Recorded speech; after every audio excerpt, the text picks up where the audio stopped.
నమస్తే. ఈరోజు మన స్టూడియోలో ప్రముఖ ఆధ్యాత్మికవేత్త న్యూమరాలజిస్ట్ శ్రీమతి జయప్రద గారు ఉన్నారు. మేడంతో మాట్లాడదాం. నమస్కారం మేడం. నమస్తే అమ్మా. శ్రీమాత్రే నమః. మేడం, జూలై మాసం ఆషాఢ మాసం మీనరాశి వారి పరిస్థితి ఏ విధంగా ఉండబోతుంది? ఏళ్ళనాటి శని అంటున్నారు, మరి పరిస్థితులు ఎలా ఉండబోతుంది? ఎలాంటి ఛాలెంజెస్ వీళ్ళు ఫేస్ చేయబోతున్నారు? ఎలాంటి జాగ్రత్తలు పరిహారాలు తీసుకోవాలి మేడం? ఏళ్ళనాటి శని ప్రభావం ఉంది, కానీ మీనరాశి వాళ్ళకి ఎప్పుడూ కొన అదృష్టం లాగా ఏదో ఒక రూపంలో వస్తుంటుంది. అందువల్ల వీళ్ళు అదృష్టవంతం చెప్పుకోవచ్చు. ఈ ఆషాఢ మాసంలో ముఖ్యంగా వీళ్ళకి వచ్చే అదృష్టం ఏంటంటే బుధుడు కర్కాటక రాశిలో ఉండడం వల్ల పంచమాధిపతి అయ్యాడు. ఎందుకంటే చతుర్థాధిపతి సప్తమాధిపతి బుధుడు పంచమ స్థానంలో ఉండడం వల్ల ఏంటంటే వీళ్ళకి ఎప్పటి నుంచో కొన్ని పనులు పెండింగ్లో పెట్టి చేద్దామా వద్దా అని ఒక సందిగ్ధంలో ఉన్న వాళ్ళందరికీ కూడా అనుకూలమైన ఆలోచనలు వచ్చి ఖచ్చితంగా ఆ పనులు నెరవేర్చుకుంటారు. సో విద్యాలాభం, భూలాభం, ధనలాభం అనేది ఈ లాభాలన్నీ వీళ్ళకి బుధుడు యొక్క అనుగ్రహం వల్ల కలుగుతాయి. ఆర్థిక స్థితిగతులు బాగానే ఉంటాయి. ఆర్థిక స్థితి బ్రహ్మాండంగా ఉంటుంది.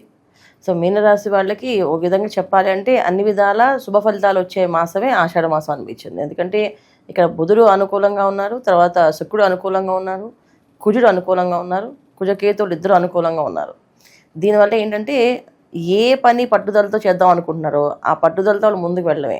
కాకపోతే ఇక్కడ ఒక విషయం ఏంటంటే వ్యయభావంలో రాహు ఉండడం వల్ల ఈ కొంత రకమైన మానసిక అశాంతి, కాస్త నలతగా ఉండడము, శరీరం తొందరగా సహకరించకపోవడము, ఏదైనా విషయం చేద్దామంటే దాన్ని బద్దకించి ఆలోచించి అలా వదిలేయడము, ఇలాంటి విషయాల్లో వీళ్ళు చాలా వెనక అడుగు వేస్తూ ఉంటారు.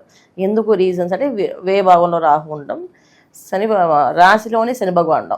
ఇక్కడ శని రాహులు కలయకుండా వల్ల కాస్తంత ఆలస్యం, ఆటంకాలు వీళ్ళు తెచ్చుకుంటారు. వీళ్ళు తెచ్చుకోకుండా పొద్దున్నే నిద్రలేచి తొందరగా ప్రారంభం చేద్దాం, ఖచ్చితంగా అనుకున్న పనులు అనుకుని చేద్దాం ప్లాన్ చేస్తే ఖచ్చితంగా పనులు అవుతాయి.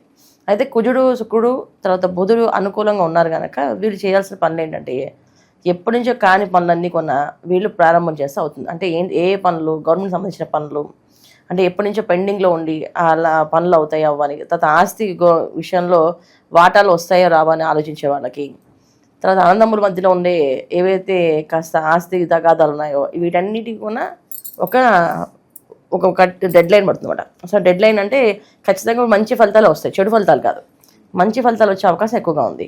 ఇంకా విద్యార్థుల్లో విషయాల్లో వచ్చేటికి విద్యారంగంలో వీళ్ళందరూ రాణింపు, గుర్తింపు అనేది ఖచ్చితంగా ఉంది. విదేశీ ప్రయాణం ఖచ్చితంగా అవుతుంది. ఎందుకంటే వ్యయభావంలో రాహు శని భగవాన్ కలిసి ఉన్నారు కనుక విదేశాల్లో ఉన్న వాళ్ళకి, విదేశాలకు వెళ్ళాలనుకునే వాళ్ళకు కూడా చాలా అనుకూలంగా ఉంటుంది. అలాగే మేడం, ఇక్కడ ఉద్యోగ మార్పు కలిసి వస్తుందా? ఒక చేతిలో ఒక ఆఫర్ ఉండి ఇంకో కంపెనీకి వెళ్ళాలి, లేదా ఇది కరెక్ట్ టైమా కాదని ఆలోచిస్తూ ఉంటారు కదా, వాళ్ళకి సరైనది అంటారు? ఖచ్చితంగా అంటే కరెక్టే నిర్ణయాలు తీసుకోగలుగుతారు. ఇప్పుడు బుధుడికి పంచమ స్థానంలో ఉన్నారు, కొంచెం బుద్ధి బలంతో ఏ పనైనా కొంచెం ఫాస్ట్గా చేయడానికి ఆలోచిస్తారు. తర్వాత కుజుడు కొని ఉండడం వల్ల 6వ స్థానంలో కుజుడు ఎప్పుడు కొని ఏంటంటే పాపస్థానంలో పాపగ్రహాలు ఉంటాయి. అవి ఏంటంటే శత్రు జయాన్ని ఇస్తాయి. అంటే విజయాన్ని సాధించడానికి, శత్రువులు నివారించడానికి, మనలో ఉన్న శత్రుత్వం ఏదంటే మనలో ఉండేది ఏంటంటే బద్ధకము, కామము, క్రోధము ఏవైతే ఉన్నాయో అవన్నీ కూడా అందరిస్తాయి అనమాట. సో వీటిని కూడా వాటిని నిర్దేశం చూపించి ఇలా చేయకూడదు, మనం ఇలా ఉండకూడదు, మనం మారాలి అనే ఫీలింగ్ వీళ్ళకి తెప్పిస్తుంది. ఈ విధంగా వీళ్ళకి మార్పు అనేది జరుగుతుంది. సో కొత్త ఉద్యోగాల్లో వెళ్ళడానికి అవకాశం ఉంది. అలాగే ఉన్న ఉద్యోగాల్లో ప్రమోషన్ వచ్చే అవకాశం ఉంది. ఉద్యోగం నుంచి వేరే ప్లేసెస్కి వెళ్ళి వ్యాపారాలు పెట్టే అవకాశం కూడా ఉంది. అంటే ధన ప్రాప్తి ఉంది కనుక ఆ ధనం ఎలా వస్తుంది అంటే ఇప్పుడు మనం చెప్పేది గోచార ఫలితాల్లో అనుకూలంగా ఉన్నాయని చెప్తున్నాం. సో వాళ్ళ జాతకాల్లో కూడా అనుకూలంగా ఖచ్చితంగా ఉంటే ఈ ధన ప్రాప్తి అనేది ఖచ్చితంగా జరుగుతుంది. అది ఒక స్త్రీల వల్ల కూడా అనుకూలంగా ఉంది వీళ్ళకి. అంటే భార్య అవ్వచ్చు, పిల్లలు అవ్వచ్చు, లేకపోతే వేరే వాళ్ళు ఎవరితోనైనా మనకి అంటే అక్కచెల్లెలు, అన్నదమ్ములు వీళ్ళందరూ ఉంటారు కదా, వీళ్ళతో కూడా వీళ్ళకి ధనం వచ్చే అవకాశం ఉంది. అంటే స్త్రీ మూలక ధనం రాబడి ఉందని. స్త్రీ మూలక ధనం రాబడి అంటే దాన్ని ఎలాగైనా తీసుకోవచ్చు మనం. సో దానివల్ల మనకి ఏంటంటే అనుకూలంగా వచ్చు. కొంతమంది భార్యలకు ఉద్యోగాలు వచ్చి దానివల్ల కూడా వీళ్ళకి వచ్చే అవకాశాలు ఉన్నాయి. సో ఇదేంటంటే గోచారంలో మనం చెప్పే ప్రతి గ్రహస్థితి కూడా ఏంటంటే అనుకూలంగా ఉండొచ్చు వాళ్ళకి. అది అనుకూలంగా ఖచ్చితంగా 100% కావాలి అంటే మన జన్మజాతకంలో కూడా అలాంటి యోగాలు ఉన్నాయి చూసుకోవాలి. దశలే నడుస్తున్నాయి, మన జాతకంలో బుధుడు ఎక్కడున్నాడు, సో బుధుడు మంచి యోగాన్ని ఇస్తాడా లేకపోతే ఇబ్బంది పెడతాడా అనేది చూసుకుంటే ఖచ్చితంగా ఈ బుధుడు యొక్క ఫలితాలు వీళ్ళకి అంతే. అలాగే రవి ఫలితము, రవి విషయంలో వచ్చినప్పటికీ ఏమంటే ఈ మాసంలో చతుర్థ స్థానంలో రవి ఉండడం, గురు రవిలు కలిసి ఉండడం వల్ల కాస్తంత ఇంట్లో వాళ్ళకి కాస్త నలతగా ఉండడం, తల్లిదండ్రులకి ముఖ్యంగా తల్లికి కానీ తండ్రికి కానీ ఎటువంటి అనారోగ్య సమస్య అయినా ఉంటే దానివల్ల కాస్త ఇంకొంచెం ఇబ్బంది పడే అవకాశం ఉంది. అనారోగ్య సమస్య లేకపోతే బాధ లేదు, కానీ అనారోగ్య సమస్య కనుక ఉంటే కనుక తల్లిదండ్రుల వలన అంటే బెడ్లో ఉన్న, హాస్పిటల్లో ఉన్న అలా వాళ్ళకి కాస్తంత చెడు వార్తలు ప్రమాదాలు వినే అవకాశం మీన రాశి వాళ్ళకి కనిపిస్తున్నాయి. అది తల్లిదండ్రుల విషయంలో, తర్వాత సొంత బంధువుల్లో, అంటే తల్లి వరుస అయిన వాళ్ళు, పెద్దనాన్న వరుస అయిన వాళ్ళు, చిన్నాన్న వరుస అయిన వాళ్ళు ఉంటారు కదా, ఇలా ఎవరున్నా సరే ఒక వార్త అనేది వీళ్ళు వినబడేటట్టు ఉంది. అది కొంచెం అశుభ ఫలితాలు ఇస్తుంది. మిగతా అన్ని విషయాలు బాగానే ఉన్నాయి. దీర్ఘకాల రోగంతో బాధపడే వాళ్ళకి రోగ నివారణ అవుతుంది ఈ మాసంలో. అంటే వీళ్ళు ఎవరైతే మీన రాశి వాళ్ళు దీర్ఘకాలంగా ఇబ్బంది పడుతున్నారో వాళ్ళకి కూడా అనుకూలంగా ఉంది. మేడం, ఆషాఢ మాసం పెళ్ళిళ్ళేమి జరగనప్పటికీ ప్రయత్నపూర్వకంగా సంబంధాలు అయితే కుదురుతాయి అంటారు వీళ్ళు ట్రై చేస్తే కనుక ఈ మాసంలో? సంబంధాల విషయంలో ఏంటంటే మామూలుగా ఆషాఢ మాసం అంటే సంబంధాలే కాదు, అసలు ఎవరిని ఏమి, అసలు పూర్తిగా శూన్యమాసం అన్నమాట. ఈ పూర్తి శూన్యమాసంలో వేడుకైన విషయాలు ఏవి చేయరు. అది పూర్వము ఖచ్చితంగా ఆషాఢ మాసం అంటే సైలెంట్గా ఇంట్లో అందరూ కూడా ఏంటంటే దానం, ధర్మము, జపం, అనుష్ఠానం, పూజలు ఎక్కువ చేస్తుండేవాళ్ళు. ఎందుకంటే దీనివల్ల రేపు వచ్చే కాలంలో మంచి కాలం అంతా కలిసి శ్రావణ మాసం అంతా వాళ్ళు ముహూర్తాలు పెళ్ళిళ్ళు ఉంటాయి కనుక ఆషాఢ మాసంలో అంతా ఏంటంటే ఇంట్లో సైలెంట్గా ఉండేవాళ్ళు. ఇప్పుడు అవన్నీ పట్టించుకోవట్లేదు. వెళ్తున్నారు, చూస్తున్నారు, సంబంధాలు పెళ్లి చూపులే కదా, చూసి వద్దాం ఏమవుతుంది, నిశ్చితార్థం కాబట్టి శ్రావణ మాసం పెట్టుకుందాం అని చెప్పి చేస్తున్నారు. ఇది కలియుగం కదా, కలి ప్రభావం ఉంటుంది కనుక ఇది చేయొద్దు అని చెప్తే ఇంకొకరు చేయొచ్చు అని చెప్తారు. సో అందుకని ఆటోమేటిక్గా అది అందరినీ వింటారు కనుక ఫాలో అవుతుంటారు. నేనైతే చేయొద్దు అని చెప్తే, ఏ పని శూన్యమాసం అంటే శూన్యమాసమే, దాంట్లో ఏ పని చేయమంటారు.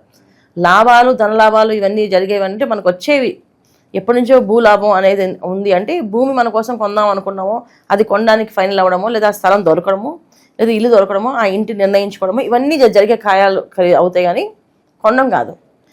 ఎప్పటి అంటే కోర్టులో కొన్ని కేసులు పెండింగ్ ఉంటాయి కదా, ఆ పెండింగ్ ఉన్న కేసుల నుంచి బయటపడే అవకాశం వీళ్ళకి కనిపిస్తుంది ఈ ఆషాఢ మాసంలో. మేడం, అలాగే ఏళ్ళనాటి శైలిలో ఉన్నప్పటికీ ఈ నెల పర్వాలేదు బాగానే ఉంటుందని మనం మాట్లాడుకుంటున్నాం.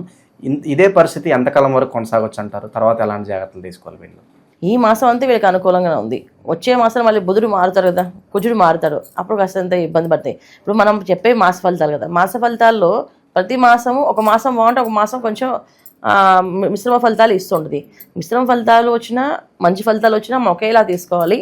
మనం చేసే పని ఏంటంటే ప్రకృతిలో జరిగే విపత్తులు చాలా ఎక్కువగా ఉన్నాయి. అసలు ప్రపంచంలో జరిగే మనం చూస్తూ ఉంటున్నాం కదా, ప్రతిరోజు తెల్లారు లేస్తే అక్కడ ఇది జరుగుతుంది, ఇక్కడ ఇది జరుగుతుంది అని చెప్పేసి. మన ధర్మం ఏంటంటే మానవులుగా మనం పుట్టినందుకు మన పొద్దున్న లేచి మన దైవ కార్యము అంటే దైవం కోసం కాస్తంత ఏదో ఒక టైం పెట్టి పొద్దున్నే లేచి మనకు నచ్చిన ప్రార్థన, చాలామందికి చదవడం ఇష్టం, చాలామంది పూజ చేయడం ఇష్టం, చాలామంది శ్లోకాలు చదవడం ఇష్టం, చాలామందికి మెడిటేషన్ చేయడం ఇష్టం. ఏదో విధంగా చేసుకుంటూ బయటికి వెళ్ళేటప్పుడు దైవస్మరణ చేసుకొని వెళ్ళాలి. ఎందుకంటే దైవస్మరణ చేయకుండా బయటికి వెళ్ళడం అనేది జరిగితే అది ఇంటికి మళ్ళీ వస్తారో లేదో తెలియట్లేదు. ఇలాంటి ఇబ్బందులు కనిపిస్తున్నాయి కనుక దైవనామస్మరణ కంపల్సరీగా, హనుమాన్ చాలీసా ఎక్కువగా చదువుకోవడం వల్ల వీళ్ళకి మంచి ఫలితాలు. ఎందుకంటే ఏలినాటి శని ప్రభావం ఉంటుంది, వ్యయ స్థానంలో రాహు ప్రభావం ఉంటుంది, మళ్ళీ కుజ రాహువులు ఇద్దరు వీక్షణ ప్రభావం ఉంటుంది, కుజకేతువులు వీక్షణ ప్రభావం ఉంటుంది. ఇవన్నీ ప్రభావాలు ఉంటాయి. ఉన్నప్పటికీ కూడా కాస్తంత మెరుపుగా కనిపించేది ఈ మాసంలో వీళ్ళకి. అందుకని ఏంటంటే ఖచ్చితంగా వీళ్ళు హనుమాన్ చాలీసా చదువుకుంటే ఎటువంటి ఇబ్బందులు లేకుండా, ఎటువంటి ఆటంకాలు లేకుండా వాళ్ళ పనులు వాళ్ళు సాఫీగా జరుగుతాయి. సో జూలై మాసానికి సంబంధించి మీనరాశి వాళ్ళందరూ కూడా గోచార ఫలితాలు ఎలా ఉంటాయో మేడం తెలియజేయడం జరిగింది. మీకు కూడా ఇలాంటి సంఘటనలు జరిగితే కనుక మీకు ఏదన్నా సమస్య ఉంటే వ్యక్తిగత చాట్ తప్పకుండా మీరు చెక్ చేయించుకోండి. మేడం మీ సమస్యకు తగిన పరిష్కారం ఇవ్వడం జరుగుతుంది. ధన్యవాదాలు మేడం. నమస్తే అమ్మా. శ్రీమాత్రే నమః.